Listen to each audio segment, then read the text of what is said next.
చిత్తశుద్ధితో చట్టాన్ని అయితే అద్భుతమైన చట్టాన్ని చేశాం.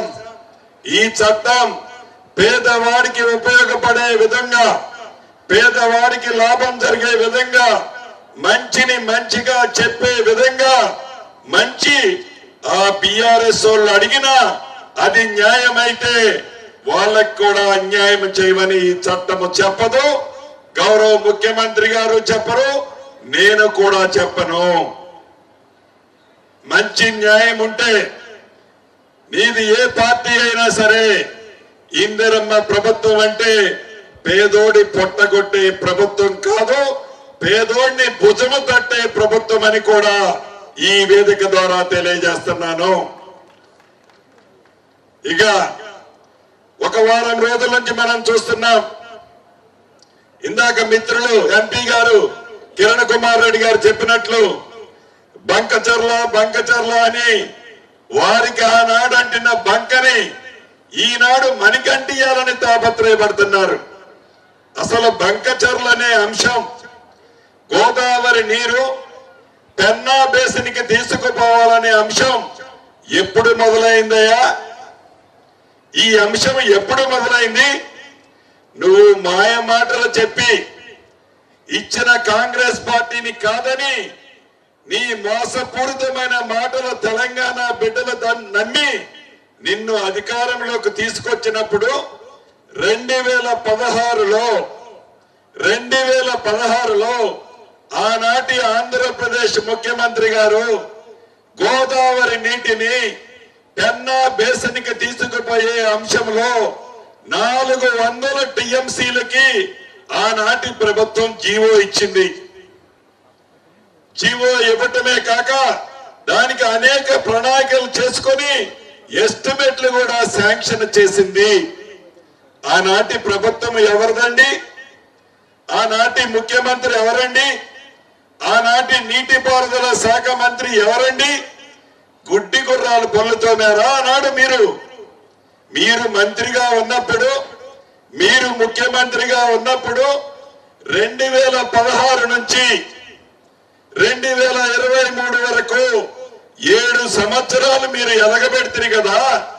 ఏనాడైనా ఆ 400 టీఎంసీని గురించి కేంద్ర ప్రభుత్వంలో కానీ, కోర్టులలో కానీ, ఏ ఫోరం మీదలో కానీ తెలంగాణ పక్షాన నోరు ఇప్పాలి అనే జ్ఞానం మీకుందా?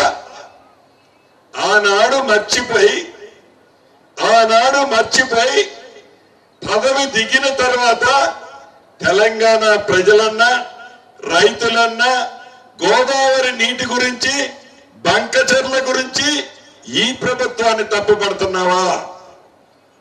ఆనాడిచ్చిన జీవో గురించి మీరేం చర్చించారు? అసలు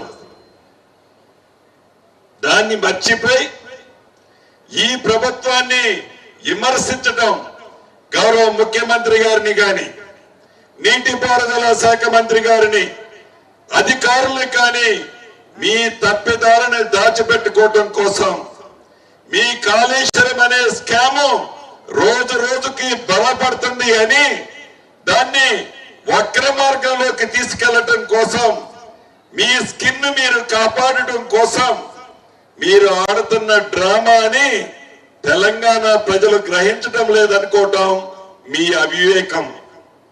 అంతేకాదు, అయ్యా మాజీ ముఖ్యమంత్రి గారు, అయ్యా మాజీ నీటిపారుదల శాఖ మంత్రి గారు, ఏం కమిషన్ మిమ్మల్ని పిలిస్తే మీరేమన్నా పైనుంచి దిగొచ్చిన దేవుళ్ళ?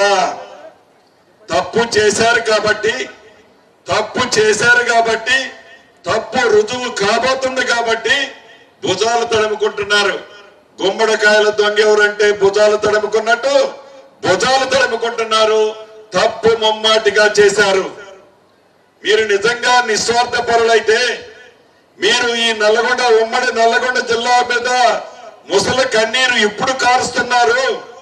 ఏదైతే ఆనాడు దివంగత నేత వైఎస్ రాజశేఖర రెడ్డి గారు ఏదైతే సొరంగ మార్గాన్ని ప్రారంభిస్తే జలయజ్ఞంలో భాగంగా గ్రావిటీతో శ్రీశైలం నీరు ఈ పోరేడు ప్రాంతమైన నల్లగొండ ప్రాంతం సస్యశ్యామలం అవే ప్రాజెక్టుని ఏనాడైనా మీ 10 సంవత్సరాలలో ఆనాటి దళిత తెలంగాణ రాష్ట్రంలో ఆ ప్రాజెక్టుని పూర్తి చేయాలని కనీస విజ్ఞత జ్ఞానమైనా మీకు వచ్చిందా? ఈనాడు ముసలి కన్నీరు కారుస్తున్నారు, ఈనాడు ప్రజల పక్షాన మాట్లాడుతున్నారు. ఈ నల్గొండ ప్రాంతం ఫ్లోరైడ్ ప్రాంతమే కాదు, మూసి పరివాహక ప్రాంతంతో ఈ ప్రజలు ఇబ్బంది పడుతున్నారని నిజంగా మీరు గ్రహించి ఉంటే ఆ ఎస్ఎల్బిసి టర్నల్ ని మీరెందుకు పూర్తి చేయలేదు?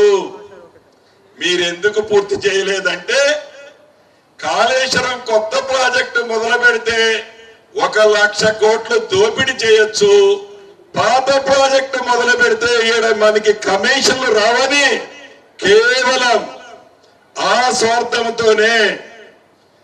స్వార్థంతోనే మీరు ఎస్ఎల్బిసిని టర్నల్ ని పూర్తి చేయలేదన్నది నగ్న సత్యం అన్నది మీకు కూడా తెలుసు.